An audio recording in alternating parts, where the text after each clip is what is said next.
ஒரு கிராமத்தில் சிறிய செம்மறி ஆட்டுக்குட்டி ஒன்று இருந்தது. அது மேன்மை மற்றும் கனிவான மனம் கொண்டது, ஆனால் தன்னம்பிக்கையற்றது.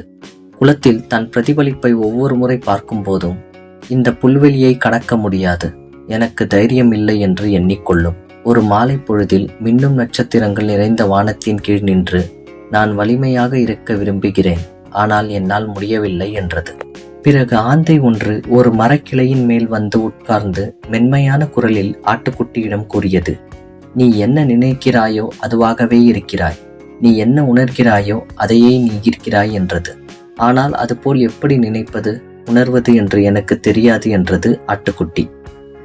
ஆந்தை கூறியது, அது அவ்வளவு எளிதல்ல, ஆனால் ஒரு சிறிய மாற்றத்திலிருந்து தொடங்கலாம் என்றது. அன்று முதல் ஆட்டுக்குட்டி தினமும் காலை கண்மூடி நான் தைரியமானவன் என்று மனசுக்குள்ளே சொல்லிக்கொள்ளும். அடிக்கடி அதை தனக்குள்ளே சொல்லிக்கொள்ளும்.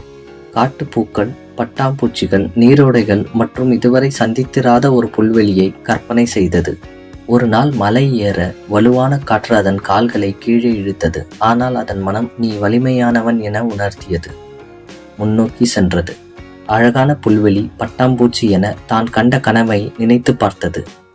மலை உச்சியை சென்றடைந்தது. பின் தான் கனவில் கண்ட காட்சியை நேரில் பார்த்தது. அதற்கு நம்ப முடியவில்லை என்றாலும் அது நிஜம். அன்று முதல் அது உணர்ந்தது, நாம் என்ன நினைக்கிறோமோ அதுவாகவே ஆகுவோம், நாம் என்ன உணர்கிறோமோ அதையே நாம் ஏற்கிறோம் என.